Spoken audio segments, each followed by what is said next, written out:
Are रीनीट 2026 सही समय पर सही तरीके से हो गया है। हालांकि अभी कुछ खबरें आई नहीं है कि कुछ गड़बड़ियाँ रही हैं, कुछ जगह पे गड़बड़ियाँ हुई थी, कोशिश करी है लोगों ने चीटिंग करने की, पर वो असफल हो गई। रीनीट 2026 का मैंने आपको 2 वीडियोस बनाए थे, जिसमें कुछ बच्चों के मैंने इंटरव्यूज लिए, गलती से कुछ मिस भी हो गए, डिलीट हो गए, पर जो भी 2 बच्चे थे मैंने आपको उसका इंटरव्यू बना के दिया, जिससे कि आपको पता लगे बच्चों के क्या वो हैं, क्या व्यूज़ हैं। आप जानती हैं फिजिक्स का पेपर टफ आया था, केमिस्ट्री का भी थोड़ा बहुत टफ ही था, बायोलॉजी इजी मानी गई है। तो जो मैं बात आपसे करने जा रहा था वो इसी से रिलेटेड था। पेरेंट्स की प्रतिक्रिया भी हम लोगों ने सुनी।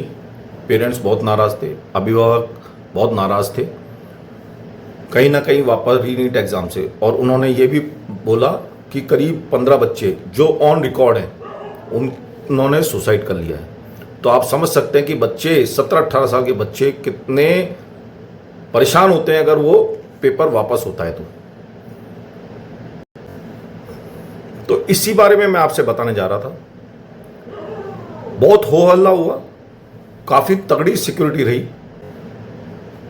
सिक्योरिटी की तो बात ही क्या करें, इतनी तगड़ी सिक्योरिटी थी कि चप्पे चप्पे पुलिस थी। इनफैक्ट रेशियो निकाला गया तो ये पता लगा कि करीब हर 4 बच्चों पे एक पुलिस वाला था। सिर्फ 91% बच्चे एग्जाम देने आए, 91 पॉइंट समथिंग था, जो तो 92 मान लीजिए, 92% लोग एग्जाम देने आए जिन्होंने फॉर्म भरा था। फॉर्म, इससे आप पता लगा सकते हैं कि बच्चे कितने निराश थे और क्या रीजन रहा जिस वजह से ये कम हुए। उसका कारण था भारी निराशा, बच्चों का हतोत्साहित होना, और ये सब कारण से पेपर ने बहुत अफेक्ट किया, बच्चों को बहुत प्रभावित किया, परेशान किया, और उस कारण से सुसाइड्स भी हुई हैं। अशोक प्रधान जी को इससे सबक लेना चाहिए। हालांकि उनको रेजिग्नेशन देना चाहिए था, जैसा कई पेरेंट्स ने कहा, कई अभिभावकों ने कहा, पर उन्होंने नहीं दिया। अब ये उम्मीद करते हैं कि ये जो पेपर हुआ है वो निष्पक्ष हुआ है, क्लियर हुआ है और ऑनेस्टली हुआ है, ईमानदारी से हुआ है, यही मान के चलते हैं। अंदर की बात क्या है वो पता नहीं है।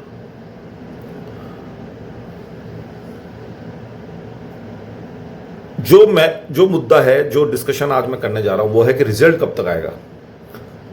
रिजल्ट की अभी तक कोई ऑफिशियल डेट नहीं आई है। रिजल्ट की कोई डेट आएगी तो जरूर पता लग जाएगा। जो बात हुई है वो ये है कि आंसर कीज कुछ दिन पहले इशू होंगी, और जो रिजल्ट की एक्सपेक्टेशन है या जो रिजल्ट के बारे में अनुमान है वो ये है कि जुलाई एंड तक या लास्ट वीक ऑफ जुलाई तक ये लोग रिजल्ट दे देंगे, या उससे पहले दे देंगे। मतलब 1 महीने के करीब लग जाएगा। आप 20 से लेके 30 जुलाई तक ये रिजल्ट दे देंगे आपको, ये मेरा मानना है। और उससे कुछ दिन पहले, चंद दिन पहले, ये लोग एनटीए वाले आपको आंसर शीट्स भी दे देंगे, जिससे कि आप अपने सही रिजल्ट निकाल सकें। हालांकि अनऑफिशियली बहुत सारे कोचिंग्स ने ऑलरेडी की आंसर कीज निकाल दी है, पर वो ऑफिशियल की नहीं मानी जाती। इसलिए आप ये मान के चले कि जो फाइनल आंसर की आएगी वो 20 तारीख के आसपास, 20 तारीख से पहले आएगी, 20 से 30 के बीच में रिजल्ट आ जाएगा। यही मैं आपसे कहना चाह रहा था, इसलिए बिल्कुल भी परेशान ना हो। अगस्त में आपकी काउंसलिंग स्टार्ट हो जाएगी, यानी फर्स्ट वीक ऑफ अगस्त से आपकी काउंसलिंग स्टार्ट हो जाएगी। ज़्यादातर जितने भी एम्स वगैरह हैं या बड़े बड़े इंस्टीट्यूट्स हैं उनकी अगस्त से ही स्टार्ट हो जाएगी, तो ज़्यादा समय बर्बाद नहीं होगा, यही मेरा मानना है। हालांकि एनटीए के एग्ज़ाम दिलाने के बाद, रिजल्ट दिलाने के बाद एमसीए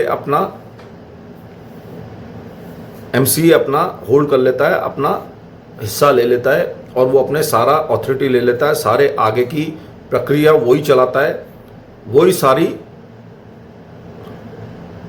काउंसलिंग वगैरह कराता है।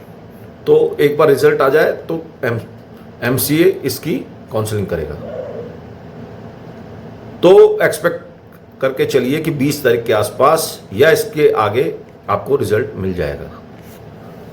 तो इसी के साथ मैं विदा लेता हूँ। मैं आपका होस्ट एडवोकेट मयंक नरूका हमेशा आपके अधिकारों के लिए सजग हूँ, कोशिश करता रहता हूँ कि समाज के लिए कुछ काम कर सकूँ। मेरे चैनल को लाइक करिए, सब्सक्राइब करिए और शेयर करिए। बहुत बहुत धन्यवाद। आपका दिन शुभ रहे।